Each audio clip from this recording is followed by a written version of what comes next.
안녕하세요. 수다몽더 히스토리입니다. 자, 고려 말 불안정한 국제 정세 속에서 이성계의 이 무장으로서의 활약상을 이야기하고 있습니다. 오늘은 이성계의 최측근 이지란 이야기로 시작해 보도록 하겠습니다.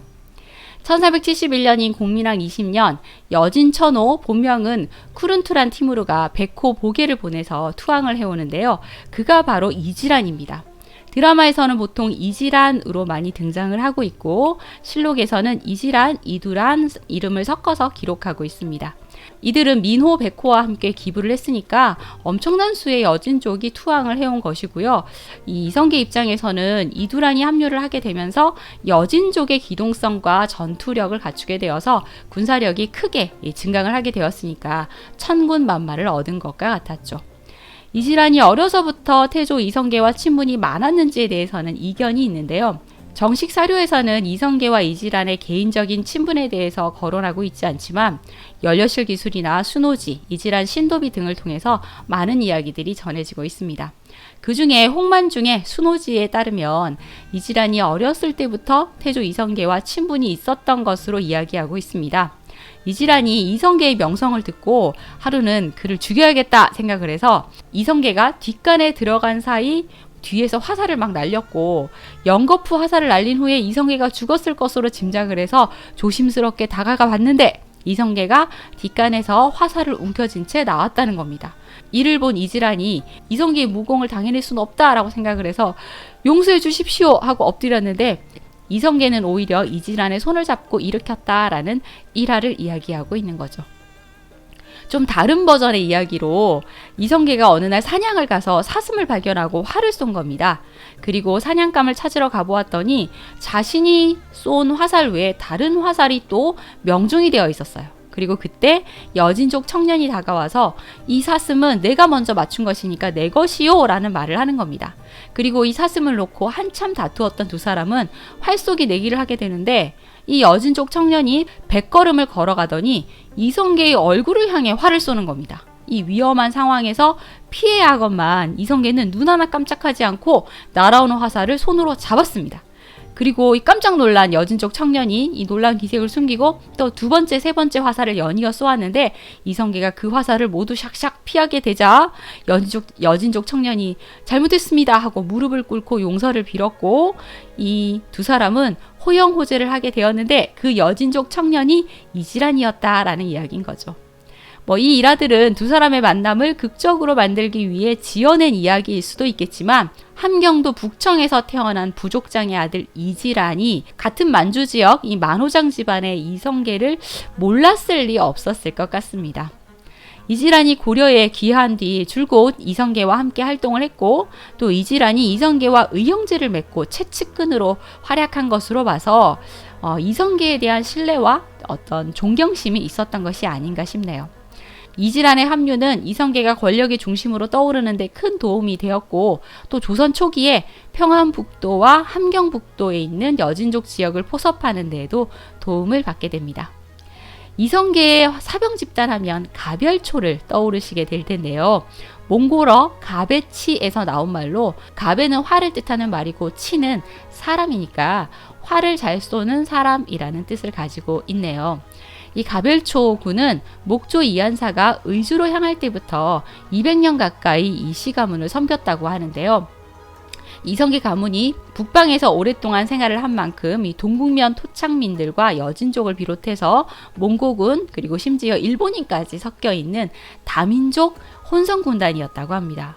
기록을 바탕으로 추정해 보면 약 3,000여 명 정도 되는 기병 군단이었던 것으로 보입니다.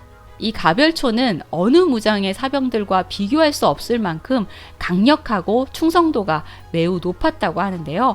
이는 이성계가 사병을 대하는 태도가 다른 무장들과 달랐기 때문이라고 합니다. 실록의 기록을 살펴보면 여러 장수들 가운데에서 이성계만이 부하를 점잖게 대하고 평생 싫은 소리를 하지 않았기 때문에 다른 장수의 부하들도 그의 부하가 되기를 원했다라고 기록하고 있는데요. 힘으로 누르는 리더가 아니라 포용력 있는 리더, 군림하지 않는 리더의 태도를 보여주어서 이렇게 여진족까지 무릎을 꿇게 만든 것이 아닌가 싶습니다. 자, 이렇게 여러 기록을 살펴보면 이성계는 정말 사람을 끌어들이는 어떤 매력이 있는 인물이었음은 분명한 것 같습니다. 드라마에 등장하는 이지라는 굉장히 몸이 크고 우락부락한 모습으로 등장을 하는데요. 실제 이지라는 그렇지 않았다고 합니다. 이지란 신도비에서 이지란의 얼굴을 묘사하고 있는데 용모가 단정하고 아름다운 것이 마치 여인과 같았다라고 적고 있고 그의 초상화를 봐도 굉장히 좀 곱상한 모습이었다는 것을 알 수가 있습니다. 수다몽에서 이 원간섭기와 공민왕 이야기를 이어서 했었는데요. 이 시기에 빠지지 않고 등장을 하고 있는 것이 외적의 침입입니다. 신라시대부터 외적의 침입은 꾸준히 있어 왔지만 고려 말의 왜구들은 그 규모와 악랄함이 이전과는 차원이 달랐습니다. 고려 말의 왜구들의 성격을 파악하려면 당시 일본의 상황에 대해서 이야기를 해보아야 될 텐데요. 당시 일본은 가마쿠라 막부가 멸망을 하고 무로마치 막부가 등장을 해서 남북으로 대립하는 전국시대가 전개되고 있었습니다. 1336년 이 덴노에게 불만을 품은 실권자 아시카가 다가우치가 반란을 일으켜서 교토를 점령하고 이 고다이고 덴노를 몰아내어 새로운 고묘 덴노를 옹립해서 북조를 세우게 됩니다. 그리고 패배한 고다이고 덴노는 남쪽으로 도망쳐서 요시노산을 거점으로 남조를 세우게 되었으니 두 명의 덴노와 두 개의 조정이 존재하는 남북조 시대가 60년간 계속되게 된 것이죠. 이 시기 왕권이 약화되고 각 지방의 영주들의 세력이 강해져서 중앙의 통제력이 지방까지 미치지 못하는 그런 상황이 펼쳐지게 되는데요. 사실 이 왜구라고 불리는 해적들의 배후에는 지방의 영주들이 있었습니다.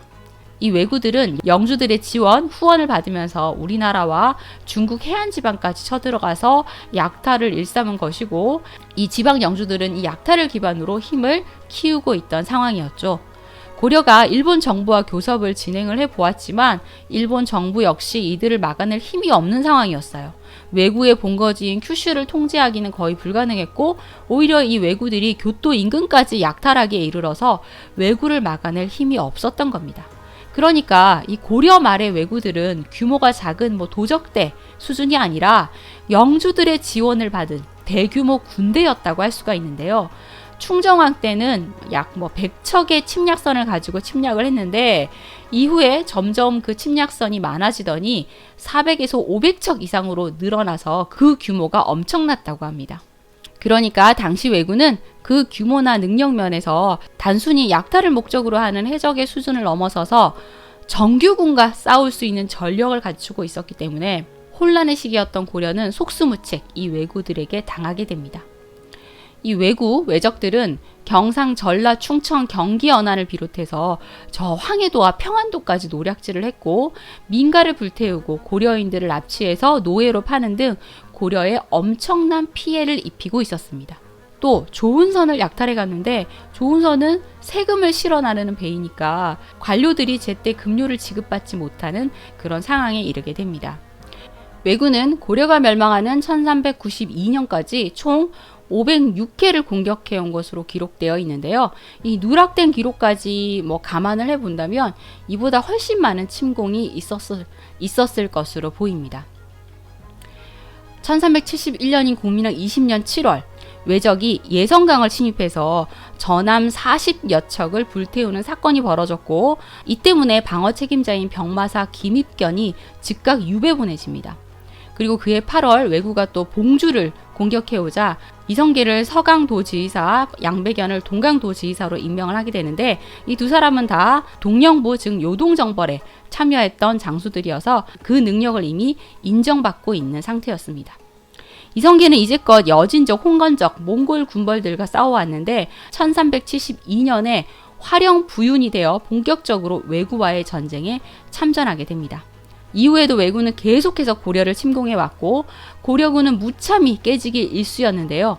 1373년 2월 경상도 도순무사 홍사우가 구사년에 삼포에 몰려있던 왜구를 개파시킨 것이 거의 유일한 승리였고 이후에도 정신을 차릴 수 없을 만큼 패하고 많은 군사 손실을 입게 되었고 그해 9월에는 왜구들이 도성 근처까지 진군해 오기에 이릅니다.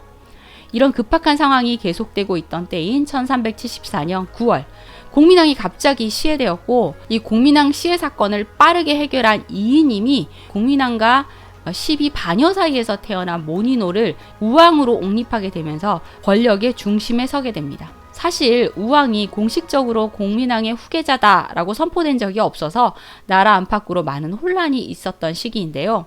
나하추는 공민왕에게 아들이 없는데 누가 왕위를 계승했단 말이냐 하며 우왕을 부정하고 대놓고 고려 조정을 비난하기도 했습니다. 심지어 북원에서는 공민왕에게 후사가 없으니 시망 왕고의 손자 톡토부카를 고려 국왕으로 책봉하기도 하죠.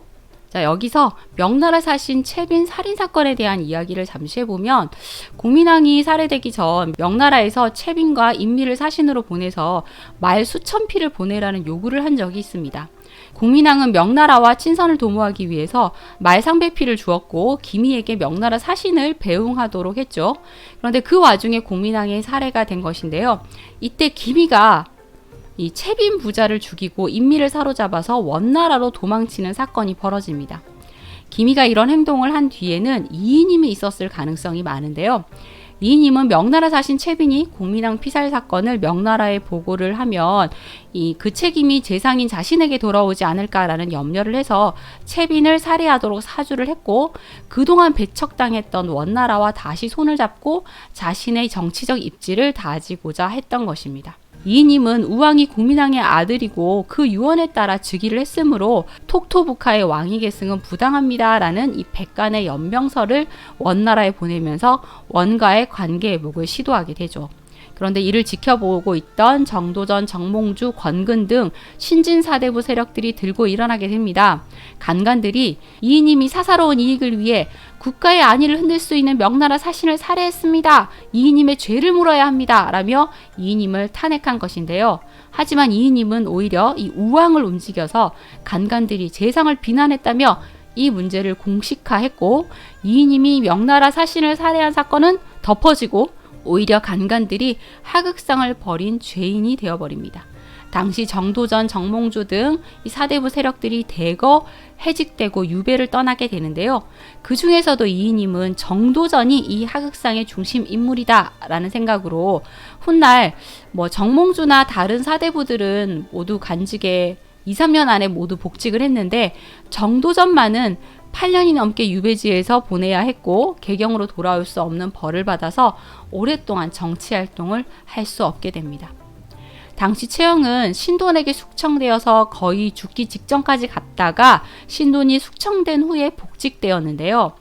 채영을 비롯한 상당수의 무장들은 탐라 정벌을 떠난 상태였기 때문에 우왕이 왕위를 계승하는 과정에 참여할 수 없었고, 약 2달 정도 후에 개경으로 돌아왔을 때는 이미 공민왕은 사망을 하고 우왕이 즉위를 한 뒤였으며 이이님이 권력을 차지한 후였습니다. 그런데 채영은 이이님과 손을 잡게 되죠.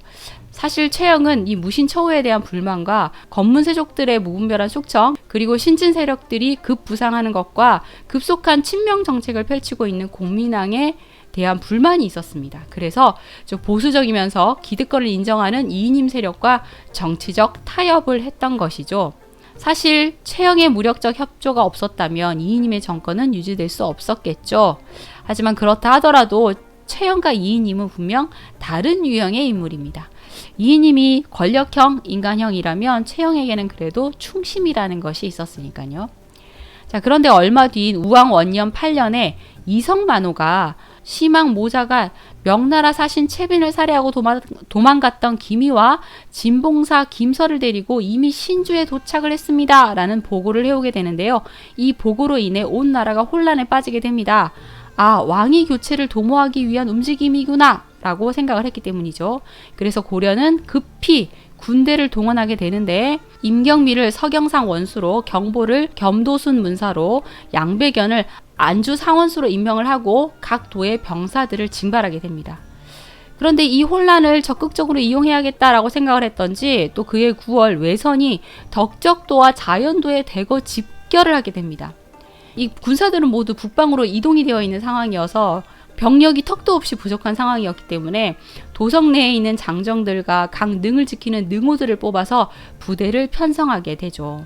그리고 이들로는 충분치 않았기 때문에 양광, 전라, 경상도의 군사를 또 징발을 해서 이성계와 채영에게 지휘를 맡기고 동강과 서강에서 군세를 과시해 대비를 하게 합니다. 당시 최고 장수로 평가되고 있는 이성계와 채영을 이 북방으로 보내지 않고 수도 방위를 책임지게 했던 것이죠. 이런 전략이 통했던 것인지 이때는 별다른 충돌 없이 잘 마무리되게 되는데요. 여기서 주목해야 할 점은 이성계가 종전에는 이 동북면 병력만을 거느렸었는데 채영과 함께이긴 하지만 양광, 전라, 경상도의 군사들을 통솔했다라는 사실입니다. 동북면이 아닌 다른 지역의 군사까지 지휘를 하는 이 다양한 경험을 쌓을 수 있었고 또 그의 지명도를 전국적으로 확장할 수 있는 좋은 기회이기도 했죠. 1377년 우왕 3년에 왜구들이 가장 많이 침입을 해온 것으로 기록하고 있는데요. 양강도에 공격을 집중해서 고려군을 유인한 다음에 허를 찔러서 수도 개경을 직접 공격하려는 시도를 했고 이에 놀란 고려 정부는 내륙인 철원으로 천도를 하려는 시도까지 했습니다. 외적의 배 500여 척이 연안지방 주군을 도륙하고 불태워서 많은 사람을 죽이고 또 양곡을 훔쳐가기도 했죠. 고려 조정은 백응염 등의 장수를 파견해서 왜구를 제압하려고 했지만 번번이 실패하게 됩니다. 그리고 그해 4월 왜구의 대함대가 울주에 도착을 했는데 황산강에서 박이가 소규모 전과를 올리긴 했지만 영산이나 울주, 양주, 밀성 등은 모조리 불타버리고 맙니다. 또 한편 강화도에서도 왜구들의 군세가 움직여서 서강 부근으로 이동을 했기 때문에 변한열과 채영이 또 이를 막아야 했는데요. 이렇게 양면 공격이 들어오게 되니까 고려군은 거의 정신을 차릴 수 없는 지경에 이르렀고 고려 조정은 거의 한 달 만에야 이성계를 사령관으로 하는 지원병을 우인열의 경상도군으로 보내게 되는데 이 이성계군은 진군을 하다가 지리산 부근에서 왜구와 마주치게 됩니다. 거리가 200여 보밖에 떨어져 있지 않은 상황이었고 이때 한 왜구가 이성계군을 얕잡아 보았던지 몸을 숙이고 손으로 엉덩이를 두드리는 모욕적인 행동을 하는 겁니다. 그러자 이성계가 재빨리 활을 쏴서 이 왜구를 쓰러뜨리고 적군이 놀라서 우왕좌왕하는 틈에 그 여세를 몰아 이 왜구들을 쓸어버립니다.